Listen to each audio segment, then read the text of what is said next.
Hey y'all, welcome back to a brand new episode. And no, we're not matching on purpose. This was by accident. All right. It really is, We y'all. actually just stepped out for recording. We're like, oh. But yes, welcome back. We're happy to have you. Okay. And y'all, this is Mythbuster time. It's been a while since we've done one of this, okay? Question of the day. Can you increase gray matter in the brain? Ooh. But what is even gray matter? Ooh, well, listen, before we even dive into this, okay, go ahead and like and subscribe if you have not done so already. We do drop videos like this every single week, y'all. And that's the bell to get notified. Hit it, okay? Yes. So what is gray matter? All right, great question. I'm glad you asked.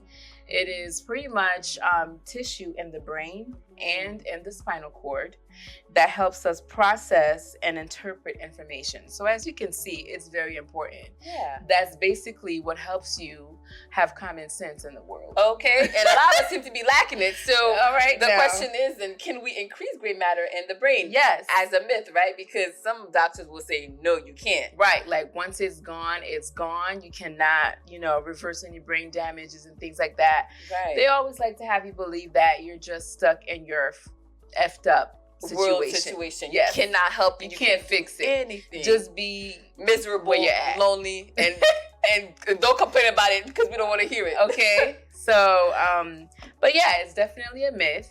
All right. You can absolutely increase the gray matter in your brain. And we're just going to talk about a few ideas of how you can do that. And yes, it's much simpler than they'd like to have you believe. And you'll see why. Exactly, right?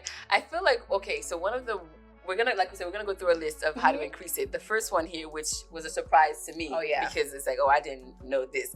It's a hobby that any of you guys could pick up. Matter of fact, go find some objects right now in your room and you could pick it up right now. It's called juggling. Juggling can increase the gray matter in your brain. Absolutely. When you see that, the eye and hand coordination, the constant, you're working with both hands. Meanwhile, the world and doctors are trying to have you convince you that you can only use one hand, most of the time. Exactly. Not true. You can use both hands as equally as you want to, if you want to. So juggling builds that coordination with your left hand. You get more connected, feel more connected, and it doesn't feel like a strange arm, even when you're trying to do things like writing something down on a piece of paper. Right. It feels like your arm belongs to you. Okay. Like you got two right arms. Period. And we're forming new pathways. Absolutely. So just go ahead and look around your room. Look around and see some things you could pick up and juggle. Start juggling. All right. You can do that anywhere. Yes, you can. The next thing here, guys, is no-brainer. Physical activity, exercising. It helps increase oxygen flow to the brain. Yes. And that's what, gray matter is all about. It's pretty much the oxygen, right? The amount of oxygen that can be consumed in your brain. So when you exercise, that helps open up that access for more oxygen to enter the brain. Exactly. And therefore forming more gray matter in the brain as well. Okay. And cardio is really good at that because it gets your heart pumping. Oh, yeah. Get that blood flow straight from the veins, right? Okay, y'all. So the next one we want to say is any type of mentally stimulated games. Okay. There's a reason why they recommend Alzheimer's patients and people who have dementia to work with certain things like such as these games and the and the nursing facilities, because when you're working on things like that, you're making your mind is processing and interpreting new information. Absolutely. Putting new things together in ways that they couldn't do it, right? Crossword puzzles, little other types of like games that has you interacting like that will definitely help create and increase that gray matter. So Absolutely. Yes, we can get those back, y'all. Oh, yeah. And we always mention like yoga, meditation, things like that, or all things that help build up the gray matter, but to add to your meditation, try breathing exercises. Since it is dealing with oxygen, do your breathing exercises. At first, yes, you might get a little bit of headache. You'll be fine. Okay. Like get over that part and you'll start feeling the great effects and benefits that, people are talking about when they talk about the benefits of breathing exercises. Yeah.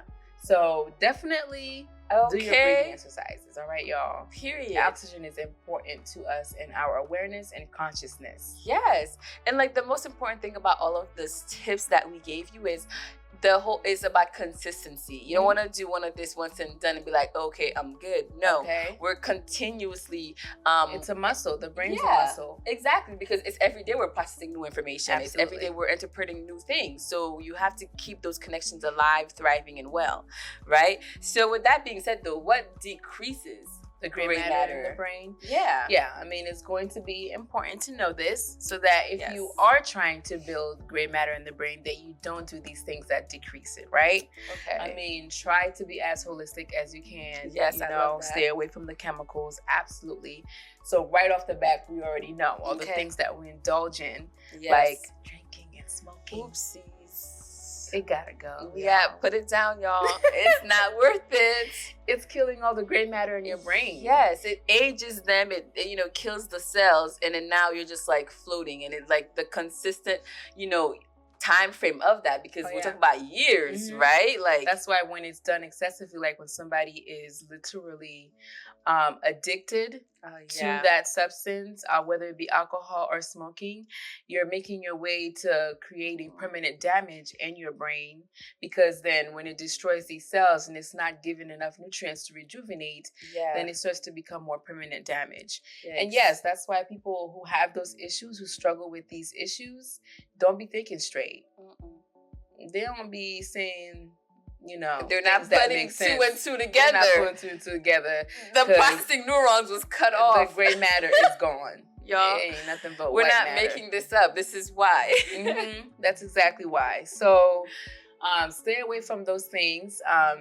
If you didn't know how alcohol and smoking was bad for you, this is another way that it's making you stupider. Decreasing. Literally. Okay.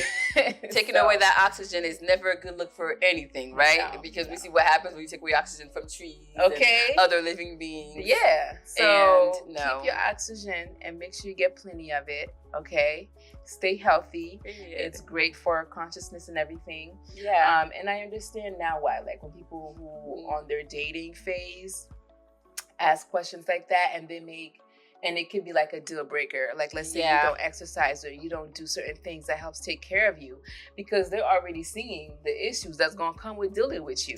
That is It's true. not just about how you look physically. Yeah. That comes with the exercising. It's about how it makes you feel, how it helps your hormones, how it regulates your system. Oh my gosh. And helps your brain. Exactly. And all of those are can have long-term impacts and benefits on you. So it's very vital to look at that, because you're honestly looking at a preview of the next 30 to 40 years of your life. Oh, yeah. So it's like, well, am I going to now be on a track where I'm a healthy kind of lifestyle, or what type of lifestyle we're going to have if I date this type of person?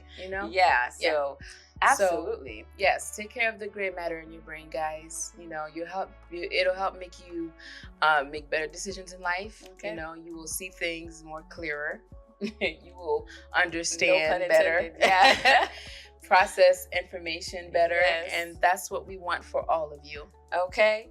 Well, let us know. Drop some tea in the comments. Did you know that you were, unintentionally killing your gray matters? Oh yeah. Or how about, did you even know that you were like making some new pathways when you try certain things, switching up your, different hands or trying new hobbies and skills, right? Yeah. Because continuously learning new information is the key. Like ultimately to increasing gray matter in your brain. Absolutely. And you'll see that, like for our folks who are, older, it won't make a difference how old you are. Your brain will be just as sharp as, a teenager or when you were in your 20s. It'll be sharp and it'll be ready to pick up any new information. When you get to a point where you become an old dog that can't learn new tricks, that means your gray matter is probably gone.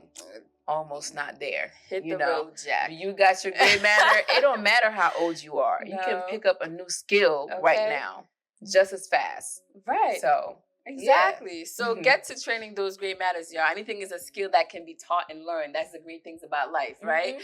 So like we said, we do drop videos like this every single week. So like and subscribe if you have not done so already. Hit the bell for a notification.